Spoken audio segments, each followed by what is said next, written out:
सो guys, तो हमने house of the dragon के सीजन 1 के फिनाले में देखा था कि कैसे Luke and one eye Aemond diplomatic mission के लिए बोरोस बराथियन से मिलने के लिए जाते हैं, पर वहां पे एमोन टारगेरियन ल्यूकेरियस को जान से मार देता है। वो लिटरली ल्यूक की जान ले लेता है, क्योंकि कुछ टाइम पहले पगले वन आई एमेंड की एक आंख को ल्यूक ने फोड़ दिया था, जिसका वो बदला लेना चाहता है। पर वेगार बेकाबू होकर ल्यूक को जान से मार देता है और उसके ड्रैगन को भी खा जाता है। ड्रैगन स्टोर पर रेनीरा टारगेरियन को पता चलती है कि उसका लाडला ल्यूक अब मारा गया है, और अपने बेटे का मौत का सुन के वो बहुत ज़्यादा फूट फूट कर रोती है, और वो ल्यूक की मौत से इतना ज़्यादा टूट जाती है कि वो डिसाइड करती है कि उसे अब आगे वॉर करना ही नहीं है। पर तभी रेनेरा टारगेरियन के हस्बैंड डेमोन टारगेरियन का उसके पास एक लेटर आता है, जिसमें उसने लिखा होता है कि खून का बदला खून से लिखा जाएगा, यानी कि we will take a revenge and eye for an eye and son for a son, मतलब आँख के बदले आँख और बेटे के बदले बेटा ही होगा। फिर हमें लेडी मिसेरिया दिखाई जाती है, जो कि गर्लफ्रेंड होती है डेमोन टारगेरियन की। डेमोन टारगेरियन मिसेरिया को कांटेक्ट करता है, और इससे पहले अगर आपको ये नहीं पता कि मिसेरिया कौन है, तो इसको हम पिछले सीजन के एपिसोड में देख चुके हैं। और ये मिसेरिया कोई नॉर्मल लड़की नहीं है, ये बहुत ही बैडएस कैरेक्टर है, और इसके किंग्स लैंडिंग में काफ़ी ज़्यादा कॉन्टैक्ट्स हैं। और डेमोन मिसेरिया के साथ वापस से कॉन्टैक्ट बनाता है, और उसके साथ मिलके 2 डेडलीस्ट असासिन को हायर करता है। इन असासिन्स को हम ब्लड एंड चीज नाम से जानते हैं, और ये दोनों बहुत ही बेरहम और निर्दयी किस्म के असासिन होते हैं। और इन दोनों में जो ब्लड होता है वो एक्स गोल्ड क्लॉ का मेंबर होता है, और छोटा चीज जो होता है वो एक रैट कैचर होता है, जो कि महलों के अंदर चूहे पकड़ने का काम किया करता था। क्योंकि दोनों ही अपने काम में माहिर हैं, और चीज़ जो है उसने महल के हर एक खुफिया रास्ते को बराबरी से देखा है, क्योंकि उसने महलों के अंदर काफ़ी ज़्यादा चूहों को पकड़ा है, और हर खुफिया रास्ते को वो बखूबी जानता है। और चीज़ महल के सारे गटर के रास्तों को भी बखूबी जानता है, और वो गटर के रास्तों से अंदर घुसने का बहुत अच्छा तरीका जानता है। पर ये दोनों अभी भी रेनीरा टारगेरियन के परमिशन का वेट करते हैं, और उसकी परमिशन मिलते के साथ ही वो उसको मारने के लिए चले जाते हैं। पर वो किसको मारने के लिए जाते हैं? तो ब्लड एंड चीज दोनों रेड कीप के नीचे बने खुफिया रास्ते से बिना डिटेक्ट हुए रेड कीप के सबसे ऊपर वाले कमरे में पहुंच जाते हैं। ना किसी गार्ड को पता चले वो ऊपर वाले कमरे में पहुंच जाते हैं, और वो कमरा किसी और का नहीं बल्कि एगोन द सेकंड का ही होता है। और वो दोनों प्रिंस एगोन के कमरे में सीधा पहुंच जाते हैं, और हेलिना को कुछ समझने से पहले ही ब्लड उस पर अटैक करता है और उसको पकड़ लेता है। और चीज़ हेलिना से बोलता है कि अगर वो चिल्लाती है तो वो वही मेलोर का गला काट देगा। और हेलिना ये सब सुन के शॉक में आ जाती है, और वो बहुत ही रोने लगती है, और वो उन दोनों के आगे अपने बच्चों की भीख मांगती है। और वो ब्लड एंड चीज से बोलती है कि वो उन्हें मार डाले पर उसके बच्चों को छोड़ दे। पर तभी वो अपनी क्रूरता दिखाते हैं, और ब्लड अपने हाथ में जहरिस को उठा लेता है, और वो कहता है a death is owed son for a son. और तभी चीज़ बोलता है यू चूज। चीज़ इतना ज़्यादा हरामी होता है कि वो किस बच्चे को मारना है ये उसकी माँ से ही पूछता है, और ये कहते हुए वो एक डेडलीस्ट स्माइल देता है। हेलिना के चुप रहने पर वो उससे चीख कर पूछता है कि जल्दी बताओ, या तो हम इन दोनों को ही मार डालेंगे। और हेलिना वहाँ पे फूट फूट कर रोने लगती है, और वो उनसे ये कहती है कि उसके बच्चों को छोड़ दो और प्लीज़ उन पर रहम करें। और इस सब ड्रामे से ब्लड गुस्से में आ जाता है, और वो उससे बोलता है कि वो जल्दी से बताए कि किस बेटे को मारना है, नहीं तो वो दोनों को ही मार डालेगा। तुम्हें इस चीज़ के लिए बहुत जल्दी डिसाइड करना होगा। तभी दिल पे पत्थर रख के हेलिना डिसाइड करती है, और वो ब्लड एंड चीज़ से बोलती है कि उसके सबसे छोटे बेटे मेलोर का गला काट दो या उसे मार दो। और ये सुन के ब्लड एंड चीज़ हंसते हैं, और चीज़ छोटे मेलोर के कान में कहता है you hear that little boy, your mama wants you are dead. इतना कमीना होता है ये चीज़, और वो एकदम छोटे मेलोर के गर्दन पर छुरा रखता है और उसे चलाने ही वाला होता है। तभी हम देखते हैं कि उधर ब्लड जहरियस का गला काट देता है, और वो जहरियस की लाश को उसकी माँ के यानी कि हेलेना के सामने ही फेंकता है। और ये सब देख के हेलेना बुरी तरीके से टूट जाती है, और वो पूरी तरीके से सुन पड़ जाती है, और वहाँ से ब्लड एंड चीज़ भाग जाते हैं। और अब खून का बदला खून से लिया गया था, और डांस ऑफ द ड्रैगन की ऑफिशियली शुरुआत हो गई थी। और इस हादसे के बाद में बेचारी हेलेना पूरी तरीके से पागल हो जाती है, और वो कभी भी मेलोर के साथ खेल ही नहीं पाती, क्योंकि उसने मेलोर को मारने के लिए कह दिया था, जिसके बाद वो उसे अपने सामने रख ही नहीं पाती है, और ना ही उसके साथ कभी खेल पाती है। और इस सब के बाद हेलिना पूरी तरीके से टूट जाती है और इसी के बाद शुरुआत होती है दो टीम्स की, जिसमें हम एक तरफ ब्लैक्स की टीम को देखते हैं और दूसरी तरफ ग्रीन्स की टीम को। पूरे वेस्टेरोस के हाउसेस के लॉर्ड एक एक करके team black and team green में डिवाइड हो गए, क्योंकि वो आधे लॉर्ड्स जिन्होंने ब्लैक को सपोर्ट करा था उनका मानना यह है कि विसेरियस के फर्स्ट बोर्न चाइल्ड यानी कि एगोन द सेकंड को बैठना चाहिए, पर क्योंकि रेनेरिया टारगेरियन को विसेरियस ने हेयर टू द थ्रोन घोषित किया था इसलिए उसी को आयरन थ्रोन पर बैठना चाहिए। और फिर रेनेरिया टारगेरियन डेमोन को सीधा हैरेनहोल्ड भेज देती है वहां के लॉर्ड्स को अपने तरफ करने के लिए, और डेमन हैरेनहोल्ड पर हमला करता है और उस पर ढावा बोल देता है और वो कुछ ही देर में उसे जीत के ब्लैक्स के नाम में और रेनेरिया के नाम में कर देता है। और दूसरी तरफ हम सबके चहीते विंटरफॉल के लॉर्ड यानी कि स्टार्क ने भी रेनेरिया टारगेरियन को ही सपोर्ट किया था, यानी कि वो भी अब ब्लैक के टीम्स में थे। सीजन 1 के एंड में हमने देखा था कि रेनेरिया का बड़ा बेटा जहेरियस जो कि विंटरफेल के लॉर्ड के पास जाता है उनको अपनी तरफ कन्विंस करने के लिए, और वो इसमें सक्सेसफुल भी हो जाता है। अब विंटरफॉल के लॉर्ड स्टार्क रेनेरिया टारगेरियन को ही सपोर्ट कर रहे हैं। पूरा नॉर्थ रेनेरिया को सपोर्ट कर रहा है यानी कि ब्लैक्स की टीम में है। ये सुन के एगोन द सेकंड का माथा गर्म हो जाता है और वो बहुत ही गुस्से में आ जाता है, और रिसेंटली किसी ने उसी के बेटे को उसी के घर में घुस के मार डाला था। और अब वेस्टेरोस के इतने बड़े बड़े लॉर्ड सीधा रेनेरिया टारगेरियन को सपोर्ट करने के लिए मान गए हैं, और वो गुस्से में सीधा डायरेक्ट ये ऑर्डर दे देता है कि रेनेरिया टारगेरियन का अब कत्ल कर दिया जाए, यानी कि उसको जान से मार दिया जाए, और जितने भी लॉर्ड्स या फिर सपोर्टर्स हैं ब्लैक्स के उन सबको मार दिया जाए। कोई भी वेस्टेरोस का जो भी छोटा लॉर्ड्स है या फिर बड़ा लॉर्ड है और वो ब्लैक्स को सपोर्ट कर रहा है तो उनका कत्ल कर दिया जाए। क्रेजी वन आई एमंड और क्रिस्टन कोल को तो बस यही चाहिए था, उन्हें इसी चीज़ का इंतज़ार था कि कैसे भी करके ब्लैक्स की टीम को एक एक करके या फिर एक साथ ख़त्म कर दिया जाए। और ये सब चीज़ें जैसे ही एगोन द सेकंड की माँ एलिसेंट और बुड्ढे हाई टावर जो कि हैंड ऑफ द किंग भी था उसे पता चलती है तो ये सब चीज़ें उन्हें बिल्कुल भी पसंद नहीं आती। पर वो तो जैसे ही एगोन द सेकंड के खिलाफ बोलता है वो उसको हैंड ऑफ द किंग की पोस्ट से निकाल देता है और वो new hand of the king के तौर पे सर क्रिस्टन कोल को चुनता है। और अब sir Criston Cole hand of the king के साथ साथ ग्रीन्स के आर्मी के कमांडर भी थे। किंग एगोन द सेकंड यानी कि उस टाइम के महाराजा के ऑर्डर फॉलो करते हुए सर क्रिस्टन कोल और ग्रीन्स की सारी आर्मी ब्लैक्स की आर्मी पे हमला करती है और उनके सारे सपोर्टर्स को एक एक करके जलाने लगती है।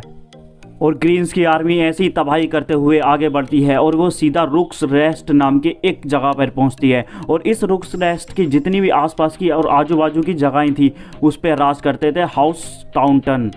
ये हाउस टाउनटन भी ब्लैक्स के सपोर्टर ही थे, तो इसीलिए ही ग्रीन्स की आर्मी वहां आते ही सब लोगों को मारने लगते हैं और वहां पे एक भयंकर तबाही मचाते हैं। सर क्रिस्टन कोल पूरी तरीके से उन पर टूट पड़ते हैं, और क्योंकि हाउस टाउनटन के पास कोई ऐसी आर्मी थी नहीं जो कि ग्रीन्स की आर्मी या सर क्रिस्टन कोल का मुकाबला कर सके। और ये सब भयंकर तबाही देख के रुक्स रेस्ट के लोग पहले ही ड्रैगन स्टोर पे एक लेटर भेज देते हैं जिसमें वो वहाँ हो रही तबाही और ब्लैक्स के लोगों पर हमला होते हुए बताते हैं कि कैसे ग्रीन्स के लोग सारे ब्लैक्स पर हमला कर रहे हैं, उन्हें मार रहे हैं और रेनेरिया को उनकी मदद करनी चाहिए। अगर ऐसे ही चलता रहा तो अब कोई भी ब्लैक्स को सपोर्ट नहीं करेगा या ब्लैक्स के जितने भी सपोर्टर होंगे वो सब मर चुके होंगे। ऐसा संदेशा हाउस टाउनटन ने ड्रैगन स्टोन पर रेनेरिया टारगेरियन को भेजा था, और ये संदेशा जब रेनेरिया टारगेरियन को मिलता है तो रेनेरिया के दरबार में सिर्फ दो ही लोग मौजूद थे, एक तो कॉलिस वैलेरियन और दूसरी उसकी वाइफ रेनिस। इसीलिए रेनिस को अपनी मदद के लिए बोलती है और तुरंत ही रेनिस अपने ड्रैगन रेड क्वीन यानी कि मेलिस पे बैठ के ग्रीन्स की आर्मी को जलाने लगती है और उन पर हमला बोल देती है। और रेनिस की ड्रैगन रेड क्वीन ग्रीन्स की सारी आर्मी पे आग बरसाने लगती है और उन्हें जला के खाक करने लगती है। ग्रीन्स की आर्मी के सोल्जर मेलिस पे हमला करते हैं, पर रेड क्वीन इतनी ज़्यादा फास्ट होती है कि उस पर हमला तो दूर कोई भी निशाना भी नहीं ले पाता। वो जब तक उस पर हमला करते हैं वो वहाँ से निकल जाती है। मेलिस को मारना लगभग इम्पॉसिबल ही होता है क्योंकि उसकी स्पीड मानो कि जेट की स्पीड के बराबर ही होती है, जिसे मारना तो दूर कोई देख भी बहुत मुश्किल से ही पाता है। पर रेनिस अपने ड्रैगन मेलिस पे बैठकर ऐसे ही तबाही मचाती रहती है और ग्रीन्स की आर्मी को जलाती रहती है। पर तभी वहां पे एक अजीब सी चीज होती है और रेनिस को कुछ समझने से पहले ही आसमान में उसे एक बहुत बड़ी परछाई दिखाई देती है जो कि किसी की नहीं बल्कि ह्यूज ड्रैगन वेगार ही होता है। क्रेजी वन आई एमेंड अपने ह्यूज ड्रैगन वेगार पे बैठ के वहां आ गया होता है और तभी पीछे से हम देखते हैं कि एगोन द सेकंड अपने ड्रैगन सनफायर पे वहां पे आ गया होता है और मेलिस को कुछ समझ नहीं आता कि वहां पे अब क्या हो रहा है। आसमान में तभी हाउस ऑफ द ड्रैगन के main plots dance of the dragon की शुरुआत हो गई होती है। हम आसमान के अंदर 3 ड्रैगन को देखते हैं जो एक दूसरे पे बहुत बुरी तरीके से आग बरसा रहे हैं और आसमान दहकते हुए लाल ज्वालामुखी की तरह हो गया है और वो तीनों ड्रैगन एक दूसरे पर इतनी आग बरसाते हैं कि आसमान का कलर लिटरली लाल हो जाता है। आसमान में एक crazy dance of the dragon की शुरुआत हो गई होती है। वेगार सनफायर वर्सेस मेलिस। आसमान में ये एक भयानक फाइट स्टार्ट हुई होती है और नीचे खड़े हुए सारे सोल्जर और लोग ऊपर आसमान में देखते हैं जहां पे 3 ड्रैगन आपस में एक दूसरे पर आग फेंक रहे हैं और जोर जोर से चिल्ला रहे हैं। लिटरली वो आसमान में इतनी आग फेंकते हैं कि ऐसा लगता है कि आसमान में दूसरा सूरज बन गया हो। इस भयानक ड्रैगन बैटल में रेनिस और उसके ड्रैगन मेलिस दोनों बहुत ही बहादुरी से लड़ते हैं। रेनिस अपनी ड्रैगन मेलिस के साथ बहुत क्लेवरली लड़ती है और वो सनफायर की तो बैंड ही बजा देते हैं और फिर मेलिस सनफायर पे एक ऐसा अटैक करती है जिसमें वो बुरी तरीके से जख्मी हो जाता है और उस पर वो इतनी आग बरसाती है कि लिटरली वो एगोन द टारगेरियन के साथ मिलकर नीचे ही गिर जाता है। और फिर हम देखते हैं मॉन्स्टर ड्रैगन वेगार को। अब ऐसे बड़े और खतरनाक और ह्यूज ड्रैगन को हराएं तो कैसे हराएं, पर तभी थकी हुई मेलिस का वेगार गला पकड़ता है और उसके शरीर से उसकी गर्दन को उखाड़ फेंकता है और इस तबाही में अगर कोई बचता है तो वो एमोन द टारगेरियन और उसका ह्यूज ड्रैगन वेगार। और इस वॉर ऑफ रुक्रेस्ट में खूबसूरत ड्रैगन सनफायर की भी स्किन जल के ब्लैक एंड ग्रे हो जाती है और हमें एमोन दिखाया जाता है जो कि इस बैटल में बहुत बुरी तरीके से घायल हो जाता है। उसकी आधी बॉडी ऑलरेडी जल चुकी होती है और उसकी एक टांग ड्रैगन के नीचे दबी हुई होती है जो वहां पे बुरी तरीके से तड़प रहा होता है। पर इस वॉर में रेनिस और उसकी ड्रैगन मेलिस का अंत हो जाता है और हम देखते हैं उसकी बॉडी को जो कि बुरी तरीके से जली हुई होती है। लिटरली वेगार उस पर इतनी बुरी तरीके से आग मारता है कि उसकी हमें बॉडी भी नहीं मिलती, उसके स्केलेटन भी वहाँ पे मेल्ट ही हो जाते हैं और रेनिस और उसके ड्रैगन मेलिस दोनों वहाँ पे शहीद हो जाते हैं। और इस भयानक वॉर का अगले ही दिन रेनेरा टारगेरियन और कॉलिस वलेरियन को पता चलता है और वो इस चीज़ से बौखला से जाते हैं। कॉलिस वलेरियन ने अपनी वाइफ, बेटे और पोते तीनों को खो दिया था, जिसके बाद ड्रैगन स्टोन पे मॉर्निंग पीरियड रखा जाता है रेनिस टारगेरियन के लिए और उसके बाद कॉलिस वलेरियन बुरी तरीके से टूट जाता है। पर रेनेरा टारगेरियन जसेरियस के कहने पे कॉलिस वलेरियन को अपना हैंड ऑफ द किंग बना लेती है और इन सब भयानक हादसों के बाद में रेनेरा वापस से डर जाती है और वो डिसाइड करती है कि डेमोन के साथ हुए उसके बच्चे यानी कि एगोन एंड विसेरियस को वो अक्रॉस द सी एसोस भेजेगी किंग ऑफ पेंटोस के पास ताकि वो वहाँ पे सेफ रह सकें और उन पे कोई भी आंच ना आए, ना ही एगोन पे ना ही छोटे बच्चे विसेरियस पे। रेनेरा अपने दोनों बच्चों को किसी गे अबेंडन नाम शिप में बिठाती है जो सीधा वेस्टरोस से पेंटोस के लिए निकल जाते हैं क्योंकि पेंटोस पहुंचने के बाद में किंग ऑफ पेंटोस उसके दोनों बच्चों का ख्याल रखने वाला था और ऑब्वियसली उस गे अबेंडन शिप के साथ में कुछ छोटे मोटे शिप भी होते हैं उनकी सेफ्टी के लिए एंड वो सारे ही शिप पेंटोस पहुंचने के लिए नेरोसी को क्रॉस करते हैं। बट वो जैसे ही नेरोसी को क्रॉस करने लगते हैं उन पे ट्रायार्की हमला कर देती है। ये ट्रायार्की मतलब एसोस के 3 छोटे छोटे लॉर्ड्स की जगह होती है जो ग्रीन को सपोर्ट करते हैं, मीर, लाइस एंड टायरोस एंड इनको त्रिमूर्ति भी कहा जाता है। ये 3 शहरों का एक भागीदारी होता है यानी कि अलायंस होता है और ये ग्रीन की टीम से king Aegon the second Targaryen को ही सपोर्ट करते हैं, इसीलिए वो गे अबेंडन शिप में हमला कर देते हैं और उन्हें तबाह करने लगते हैं, वहां के सभी लोगों को मार डालते हैं। पर तभी रायनेरे का बड़ा बेटा एगोन अपने ड्रैगन स्टोन क्लाउड पे बैठ के वहां से उड़ जाता है और वो सीधा पहुंचता है ड्रैगन स्टोन और वहां पे जो कुछ भी हुआ वो अपनी माँ यानी कि रेनेरा टारगेरियन को बताता है, जिसके बाद रेनेरा को इस पर काफ़ी ज़्यादा गुस्सा आता है क्योंकि हाल ही में उसने रेनिस और उसके ड्रैगन मेलिस को भी खो दिया था और अब उसका छोटा बेटा भी मारा गया है। सबको ऐसा ही लगता है बट उसकी स्टोरी तो कुछ और ही है, वो शायद आपको आगे देखने में पता चलेगी। बट अभी के लिए यही मान लेते हैं कि उसका छोटा बेटा विसेरियस मारा जा चुका है क्योंकि रायनेरा को तो बिल्कुल ऐसा ही लगता है। और इस ट्रायार्की के हमले के बाद में रेनेरा के बड़े बेटे जसेरियस को बहुत ज़्यादा गुस्सा आता है एंड वो डिसाइड करता है कि वो अब ट्रायआर्की पे हमला करेगा और उन्हें पूरी तरीके से तबाह कर देगा। एंड इस हमले के दौरान उसके साथ कोलोरिस वैलोरियन होंगे और ये कोरलिस एक जमाने पे समुद्र के बादशाह रह चुके हैं और एक ऐसे एक्सपीरियंस कमांडर के साथ जसेरियस ट्रायआर्की को तबाह करने के लिए जाता है। एंड इस लेजेंडरी बैटल को नाम दिया गया the battle of gullet. And ये बैटल ऑफ गुलेट वेस्टरोस के हिस्ट्री की सबसे डेडलीस्ट सी बैटल मानी जाती है, जिसमें कुछ हजारों या सैकड़ों के हिसाब से लोग मारे जाते हैं। एंड वहां पर जसेरियस भी अपने ड्रैगन वर्मेक्स पे होता है और वो ट्रायआर्की के जहाज़ों को तबाह करने लगता है। ड्रैगन की आग से ट्रायआर्की के सारे जहाज लगभग जलने ही लगते हैं, पर जसेरियस उनको बराबर से जलाने के चक्कर में थोड़ा नीचे से उड़ता है। एंड इस चीज़ का बेनिफिट ट्रायआर्की वाले उठा लेते हैं और वो उसको ऐसे पकड़ते हैं जैसे कि जाल में मछली को पकड़ा जाता है। लिटरली वो वर्मेक्स के ऊपर जाल फेंक के उसे नीचे गिरा लेते हैं और उनके ऊपर इतनी एरो बरसाते हैं कि वहाँ पे वर्मेक्स की मौत हो जाती है। और इतनी ऊंचाई से ड्रैगन के साथ गिरने की वजह से जसेरियस भी वहाँ पे मर जाता है। जसेरियस ने ट्रायआर्की के लगभग सारे जहाज तबाही कर दिए थे, पर इसमें जसेरियस और उसके ड्रैगन वर्मेक्स की मौत हो जाती है। इसीलिए इस deadliest sea battle of Gullet का कोई क्लियर कट विनर ही नहीं होता, क्योंकि देखा जाए तो दोनों ने ही ये वॉर को हारा था, क्योंकि उन्होंने बहुत बड़ी कीमत इसके लिए चुकाई थी।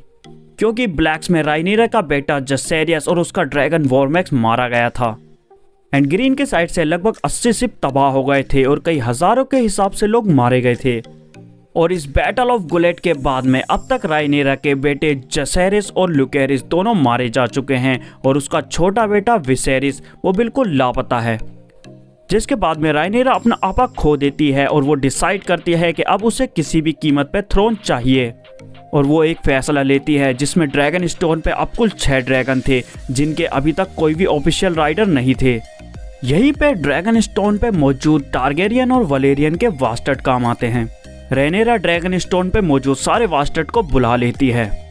यहाँ ड्रैगन स्टोन पे टारगेरियन के कई सारे बास्टर्ड रहते थे, जिनका कनेक्शन ड्रैगन के साथ बन जाता था और वो ड्रैगन को राइड कर पाते थे। इन बास्टर्ड को ड्रैगन सीड्स कहा जाता था और रेनेरिया इन ड्रैगन सीड्स को यूज करने का प्लान करती है। वो सोचती है कि इन ड्रैगन सीड्स के जरिए हम और भी ड्रैगन को वॉर में यूज कर सकते हैं। जिसके बाद रेनेरा सभी ड्रैगन सीड्स को तैयार कर लेती है और इन सभी ड्रैगन सीड्स में नेटल्स सबसे ज्यादा होशियार और चालाक होती है। और इस नेटल्स ने ड्रैगन शीप स्टीलर के साथ अपना कनेक्शन बनाया हुआ होता है। ये नेटल आगे स्टोरी में बहुत ही इंपॉर्टेंट रोल प्ले करेगी, इसलिए रिमेंबर हर्ड। एंड अब बात कर लेते हैं डेमन टारगेरियन की। डेमन ने अभी भी हैरनहोल्ड पर अपना होल्ड बनाया हुआ होता है ताकि वो वहां से इजीली अदर लॉर्ड्स को कंट्रोल कर सके और राइनेरा के लिए सपोर्ट बरकरार रख सके। और अब तक ये ओवरऑल राइनेरा की तरफ से स्टोरी हो गई थी। अब बात कर लेते हैं हम ग्रीन की स्टोरी की, क्योंकि वहाँ पे भी सिचुएशन कुछ ठीक नहीं है। वो लोग भी इस वॉर में काफ़ी सारे अपने लोगों को खो रहे हैं। जैसे हेलेना उस सदमे के बाद पूरी तरीके से पागल ही हो जाती है। उसका एक बेटा मारा जा चुका है और दूसरे बेटे के साथ खेलने से भी वो डरती है। एंड दूसरी तरफ king Aegon the second Targaryen वो भी बुरी तरीके से जख्मी है। उसकी भी आधी बॉडी पूरी जली हुई है, इसीलिए उसकी आधी बॉडी में दर्द रहता है जिससे वो तड़पता रहता है। इन सब के चलते अब वो थ्रोन पर भी नहीं बैठ सकता, तभी वो पूरी तरीके से टूट गया है। क्योंकि अब वो कुछ करने की हालत में नहीं है, इसलिए अब वो सिर्फ नाम के लिए राजा है। तो अब राजा की जिम्मेदारी संभालने के लिए कोई होना चाहिए और वो होता है एमंड टारगेरियन।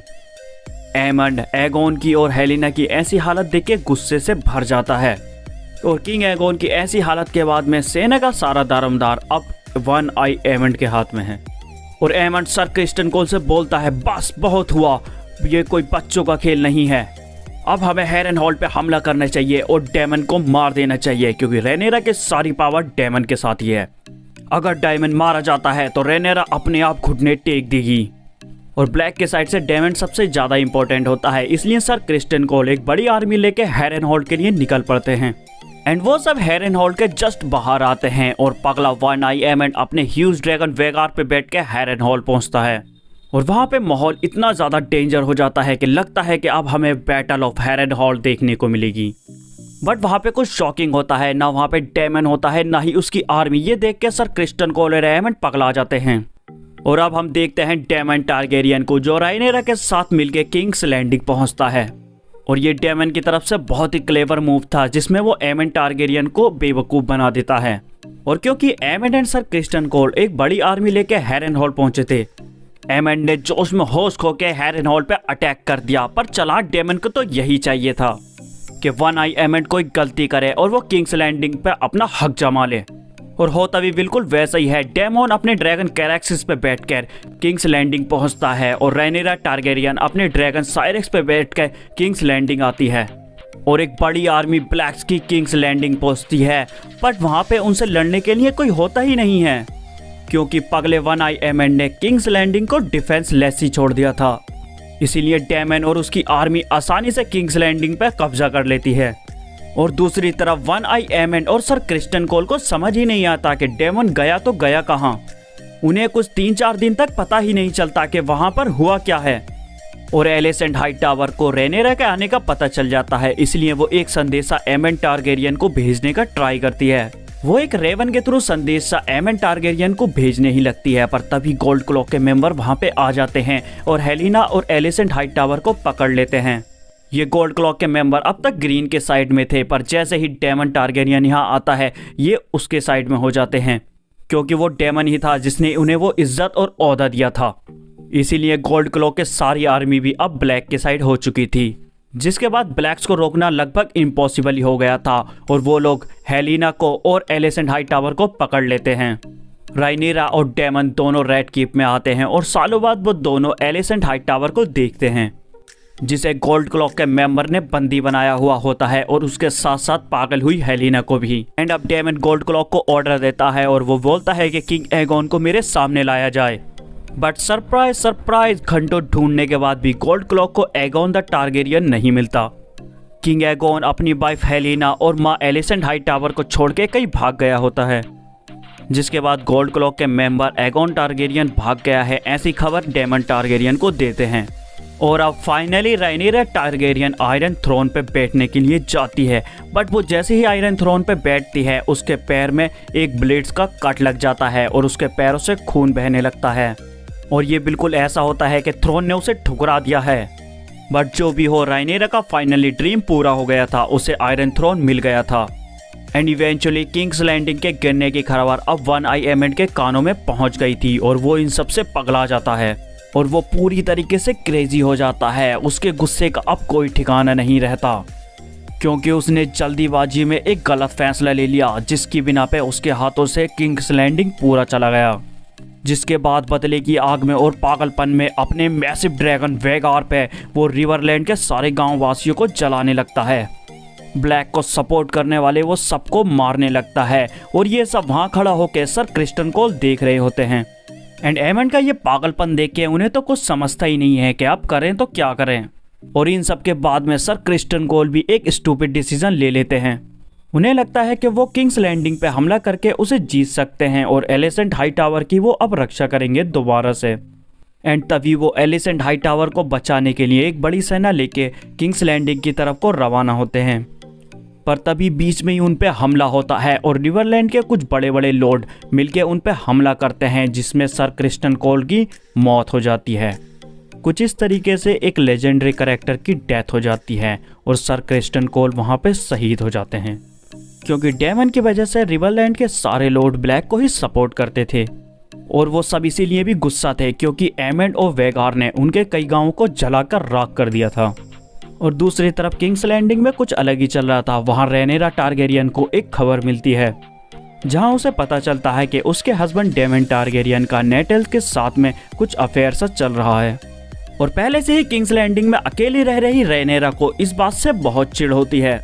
रेनेरा अपने हस्बैंड डेमन को एक लेटर लिखती है जिसमें वो बोलती है कि उसे नेटल्स को मारना होगा और उसके बाद उसे फौरन से किंग्स लैंडिंग में हाजिर होना होगा। और ये लेटर मिलने के बाद में डेमन पूरी तरीके से शॉक हो जाता है। वो ऐसा सोचता जरूर है कि उससे क्या डिमांड की है, बट वो कुछ और ही कर देता है। डेमन वापस से हैरेनहॉल जाता है और वो एक संदेशा लिखता है और वो संदेशा किसी और को नहीं बल्कि एमन टारगेरियन को भेजता है। डेमन टारगेरियन लेटर में लिखता है कि मैं डेमन हैरेनहॉल में बिल्कुल अकेला हूँ और अगर तेरे अंदर ज़रा भी हिम्मत है तो आ भिड़ ले, कर ले मुझसे 1-on-1। जिसके बाद पूरे 13 दिनों तक डेमन अपने ड्रैगन कैरेक्सिस पे ऊपर हवा में उड़ता रहता है, पर वहाँ पर कोई नहीं आता। डेमन हर दिन इंतज़ार करता है पगले वन आई एमंड का और उसके मैसिव ड्रैगन वेगार का। बट डे 14 में जब वो हवा में होता है तो उसे एक मैसिव सी परछाई आसमान में दिखाई देती है और वो किसी और का नहीं बल्कि ह्यूज ड्रैगन वेगार होता है और उस पर बैठा पगला वन आई एमंड। हमें हेरन हॉल में असली डांस ऑफ ड्रैगन दिखाया जाता है, Daemon plus Caraxes versus Vhagar plus Aemond Targaryen. और ये दोनों आमने सामने होते हैं और आसमान में एक दूसरे से भिड़ जाते हैं और लिटरली ये इतनी जोर से चिल्लाते हैं कि नीचे खड़े आम आदमी लोग घबरा जाते हैं। और ये दोनों ड्रैगन एक दूसरे पर इतनी आग मारते हैं लगता है जैसे आसमान जल उठा हो। और हमेशा के तरह डेमन अपने ड्रैगन पे बिना सैडल के बैठा होता है। वेगार उस पर जब भी आग मारता है वो बराबर से अपनी जगह चेंज करके प्रॉपर एडजस्टमेंट कर लेता है और उसकी आग को बराबर से डॉज करता है। और ये फाइट कुल 15 से 16 मिनट तक ऐसे ही चलती है। उसके बाद कैरेक्टर वेगार का गला पकड़ लेता है और उसे नीचे ले जाने लगता है और वेगार भी अपने दांतों से उसके पंख को फाड़ डालता है और अपने मैसिव क्लॉ को उसके पेट में घुसा देता है और कैरेक्टर बुरी तरीके से दर्द में चिल्लाता है। तभी डेमन टारगेरियन समझ जाता है यही वो मौका है जब उसे हमला करना होगा और वो अपने ड्रैगन कैरेक्टर के माथे को चूमता है और अपनी जगह से खड़ा होता है और वो सीधा डायरेक्ट वेगार के ऊपर बैठे हुए एमंड टारगेरियन के ऊपर जंप कर देता है। और वन आई एमंड जैसे ही ऊपर देखता है और अपनी तलवार को निकालने ही वाला होता है, पर तभी हम देखते हैं कि डेमन टारगेरियन अपनी लेजेंडरी तलवार को एमंड की दूसरी आंख में घुसा देता है और डेमन इतनी जोर से उस पर अटैक करता है कि उसकी डार्क सिस्टर तलवार उसके एक आंख से घुसती है और पीछे भेजे से बाहर आ जाती है और वन आई एमंड वहीं के वहीं मर जाता है। बट डेमन भी उसके ड्रैगन कैरेक्टर्स और वेगार के साथ नीचे गिर जाता है और उसकी भी वहीं के वहीं मौत हो जाती है। ये बैटल मतलब असली डांस ऑफ द ड्रैगन था और आगे चल के इस ड्रैगन के युद्ध को नाम दिया गया बैटल ऑफ द गॉड्स आई। ये एक ऐसी बैटल थी जिसमें हमने ग्रीन और ब्लैक के साइड से एक इम्पोर्टेंट कैरेक्टर की डेथ देखी। दोनों ही लेजेंड कैरेक्टर और उनके ड्रैगन भी इस बैटल में मारे जाते हैं। अपने छोटे भाई की मौत की खबर सुन के पहले से ही टूटी और पागल हुई हेलिना अपनी जान देने का ट्राई करती है और वो बालकनी से सीधा जंप लगा देती है और नीचे ब्लेड्स पर गिरती है जिससे उसकी मौत हो जाती है। और जैसे ही इस मौत की खबर किंग्स लैंडिंग की जनता को लगती है वो जनता बौखला जाती है, गुस्से से पागल हो जाती है। वो सारे लोग पहले से ही भड़के हुए होते हैं क्योंकि उन्होंने किसी न किसी को इस बेवजह की लड़ाई में खो दिया था और अब किंग्सलैंड की सारी जनता बगावत कर देती है रायनेरा टारगेरियन के खिलाफ। क्योंकि हेलिना से किंग्स लैंडिंग की सारी जनता बहुत प्यार करती थी क्योंकि हेलिना उनके बीच घुल मिल कर रहती थी और इसीलिए उसकी मौत के बाद में सब गुस्से में इधर उधर तोड़फोड़ करने लगते हैं और उनके अंदर इस बात का भी गुस्सा भरा हुआ होता है कि इस डांस ऑफ द ड्रैगन में उन्होंने किसी न किसी अपने को खोया है। इस डांस ऑफ द ड्रैगन के चलते कोई आम आदमी भी सेफ नहीं था और हर दिन लोग मारे जा रहे थे और इस बात का लोगों में बहुत ही गुस्सा था जो उस दिन ज्वालामुखी बन के फटा था और सब जगह दंगा फसाद शुरू हो गया था। हेलिना की मौत ने लोगों को बगावत पे उतार दिया था जहां सब लोग तोड़फोड़ कर रहे थे और इधर उधर तबाही मचा रहे थे। और तभी उस भीड़ में से एक बंदा खड़ा होता है और वो चिल्ला के बोलता है कि इस green versus black Targaryen civil war की असली जड़ जो है वो ड्रैगन है। ये ड्रैगन मतलब डेविल्स, ये ड्रैगन मतलब शैतान। वो ऐसा जोर जोर से चिल्ला के सबसे बोलता है और सबको वहाँ पे भड़काने लगता है और वो इस पूरी बैटल का जिम्मेवार ड्रैगन्स को ठहरा देता है और वो बोलता है कि अगर हमें इस बैटल को ख़त्म करना है तो पहले हमें उस सारे ड्रैगन को मारना होगा। ऐसा बोल के वो पूरी पब्लिक को और ज़्यादा भड़का देता है और ये सब सुनते ही गुस्से में सारी पब्लिक ड्रैगन पेट की तरफ बढ़ती है ड्रैगन्स को मारने के लिए। और उस समय किंग्स लैंडिंग के ड्रैगन पिट में कुल मिला के 4 ड्रैगन होते हैं जो उस समय मौजूद होते हैं। पहला ब्लड ने जिसे मार दिया था छोटे जहरेस का ड्रैगन साइरॉक्स, उसके जुड़वा सिस्टर जहरिया का ड्रैगन मोरगुल, राइनेरा के बेटे जहरेस और लुकेरिस से छोटे बेटे जोफ्री का ड्रैगन टायरेक्स और उसी में था हेलिना का खूबसूरत ड्रैगन जिसे आप सब जानते होंगे ड्रीम फायर नाम से। इन चारों खूंखार ड्रैगन को मारने के लिए हजारों की भीड़ आ रही थी। और पहले तो कई सारे लोग उन्हें मारने के चक्कर में अपनी जान गंवा देते हैं क्योंकि ड्रैगन उन पे आग बरसाते हैं। बट क्योंकि क्राउड ज़्यादा होती है और ड्रैगन अपने बेड़ियों में बंधे होते हैं और वो बेड़ियों को आसानी से नहीं तोड़ पाते, इसीलिए क्राउड उन पर भारी पड़ जाती है और वो एक एक करके 3 ड्रैगन को मार डालते हैं। वो सब लोग मिलकर साइकोर्स, मोरगुल एंड टायरेक्स को मार डालते हैं। और जैसे ही वो सब लोग ड्रीम फायर की तरफ बढ़ते हैं उसे मारने के लिए, वो अपनी बेड़ियों को तोड़ देता है और वो वहाँ से उड़ के भागने का ट्राई करता है। और तभी नीचे से कोई उस पर भाला फेंक के मारता है और वो सीधा जाके लगता है ड्रीम फायर की आंख में और ड्रीम फायर वहाँ पे अंधा हो जाता है, जिसके बाद वो दर्द से तड़पता है और जोर जोर से अपने पंख को फड़फड़ाने लगता है। तभी उसका पंख एक डोम की वॉल पे जा लगता है और वो पूरी की पूरी वॉल टूट जाती है, जिसके साथ में पूरा का पूरा डोम नीचे आ गिरता है। और इसी के साथ में कुछ दंगा फसाद करने वाले लोगों के साथ में ड्रीम फायर की भी मौत हो जाती है। और ये सब कुछ जो चल रहा है वो दूर से खड़े होकर बालकनी में रैनेरा टारगेरियन देख रही होती है, क्योंकि इतने बड़े क्राउड के सामने वो क्या ही कर सकती है। इतने सब लोगों को देख के तो गॉड क्लॉक भी पीछे हट जाते हैं। वो भी सोचते हैं कि इतना बड़ा क्राउड तो उन्हें भी कुचल सकता है, क्योंकि जब लाखों आम आदमी लोग अपने हाथ में हथियार उठा लेते हैं तो कोई क्या ही कर सकता है। पर इन सब चीज के बीच में रैनेरा का छोटा बेटा जोफ्री बोलता है, माँ कुछ करो, वो हमारे ड्रैगन को मार रहे हैं। बट रैनेरा वहाँ पे सुन खड़ी होती है, वो ये सब देख के वहाँ से हिल भी नहीं पाती। बट जोफ्री से ये सब कुछ नहीं देखा जाता, उससे ये सब चीज़ बर्दाश्त नहीं होती, इसलिए वो एक स्टूपिडिटी कर देता है। वो जोर से बाहर भागता है और अपने माँ के ड्रैगन साइरेक्स पे बैठ के ड्रैगन पिट की तरफ निकलने लगता है। ड्रैगन साइरेक्स भी अपने दोस्तों की चीखें सुन के गुस्से में होता है और ये जोफ्री तो साइरेक्स का राइडर भी नहीं होता, क्योंकि ड्रैगन से कनेक्शन बनाए बगैर उस पर राइड करना जानलेवा हो सकता है। और बेचारे जोफ्री के साथ भी कुछ ऐसा ही हादसा होता है। वो ड्रैगन उसे कुछ दूर तो लेके जाता है पर वो ऊपर उसे बैठा हुआ बिल्कुल पसंद नहीं करता। पहले तो जोफ्री साइरेक्स पर बैठ के ड्रैगन पिट की तरफ निकलने लगता है, पर साइरेक्स को वो अपने ऊपर बैठा हुआ बिल्कुल पसंद नहीं आता। वो थोड़ी दूर ले जाने के बाद में उसे नीचे झटक देता है और कुल 1500 फीट की ऊंचाई से गिरने के बाद में उसकी भी वहीं पे मौत हो जाती है। और इन सब में सबसे बुरी बात यह होती है कि रैनेरा के तीसरे बेटे की मौत उसी के ड्रैगन की वजह से होती है। और अब इतनी ऊंचाई से गिरने के बाद में जोफ्री की मौत हो जाती है, जिसे देख कर रैनेरा बची कुची भी टूट ही जाती है। उसके बाद में टूटी हुई रैनेरा अपने आयरन थ्रोन के पास आती है और आने के बाद में वो आयरन थ्रोन को देखती है, पर अब उसे आयरन थ्रोन नहीं चाहिए होता।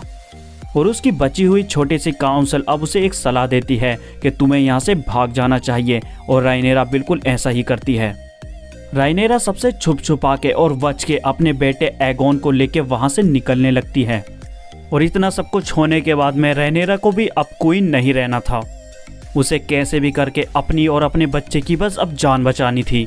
और रैनेरा किंग्स लैंडिंग के बंदरगाह पहुंचती है और वहां जाके वो एक नाव वाले को बोलती है कि मुझे यहां से जाना है, मुझे कैसे भी करके ड्रैगन स्टोन छोड़ाओ। बट वो नाव का मालिक उससे बोलता है कि तुम्हें इसके लिए पैसे देने होंगे, और लिटरली रैनेरा के पास उसे देने के लिए पैसे नहीं होते, इसलिए वो अपने पिताजी का क्राउन जो उसे हमेशा से चाहिए था वो दे देती है। और रैनेरा नाव में बैठ के अब ड्रैगन स्टोन के लिए निकल जाती है और वो अपने बच्चे कुचे साथियों के साथ में ड्रैगन स्टोन जाने लगती है। और वो जैसे ही ड्रैगन स्टोन पहुंचती है वहाँ पे उसे एक बहुत ही शॉकिंग न्यूज़ देखने को मिलती है। वहाँ जाते ही उसे बंदी बना लिया जाता है, और जैसे ही वो दरबार में आती है उसके पांव तले जमीन खिसक जाती है, क्योंकि वो देखती है कि थ्रोन पे कोई और नहीं बल्कि एगोन द एल्डर बैठा होता है। हाँ, वही king Aegon the second Targaryen जो रैनेरा और डेमन के किंग्स लैंडिंग पे हमला करने के बाद में वहाँ से भाग गया था। वो वहाँ से भाग के खुफिया रास्ते से होता हुआ सीधा ड्रैगन स्टोन आ जाता है और वहाँ पे अपना हक जमा लेता है। और उसकी आधी बॉडी जली हुई भी अब लगभग ठीक ही हो जाती है, लेकिन उसके चेहरे पे और बॉडी पे अभी भी निशान रह जाते हैं। और वहीं दरबार में खूबसूरत ड्रैगन सनफायर भी मौजूद होता है, जो अब बिल्कुल भी खूबसूरत नहीं रहा, उसकी बॉडी भी जल के ग्रे हो चुकी है। छोटे यंगर एगोन टारगेरियन के सामने बड़ा एल्डर यंगर टारगेरियन अपने सनफायर ड्रैगन को आदेश देता है। वो बोलता है मार डालो इस औरत को, और वो एक डेडलीस्ट स्माइल देता है, जिसके बाद में सनफायर रैनेरा पर आग बरसाता है और उसे जलाकर राख करने लगता है और उसे चबाकर खा भी जाता है। और उसके टुकड़े टुकड़े कर देता है। और ये सब वहाँ खड़ा हुआ छोटा यंगर एगोन टारगेरियन देख रहा था कि कैसे उसकी माँ को उसी के सामने एक ड्रैगन ने खा लिया और उसके टुकड़े टुकड़े कर दिए। जिसके बाद एगोन द एल्डर वापस किंग्स लैंडिंग में आता है और वो वहाँ पे राजा बनता है। बट उसके राजा बनने के कुछ दिनों बाद ही उसे भी कोई जहर दे के मार देता है। एंड गाइज ये स्टोरी तो कुछ और ही है, इसे हम किसी आगे वीडियो में कवर अप करेंगे और इसीलिए चैनल को सब्सक्राइब एंड वीडियो को लाइक जरूर करना। इस डांस ऑफ द ड्रैगन में अब कोई बचता है तो एगोन द यंगर जो डेमन और रायनेरा का बेटा होता है, और जहरिया टारगेरियन जो हेलिना और एगोन द सेकंड एल्डर का बेटी होती है। और टारगेरियन फैमिली को आगे बढ़ाने के लिए इन दोनों की शादी करा दी जाती है और यहीं पे खत्म होता है dance of the dragon, the green versus black का एंड होता है।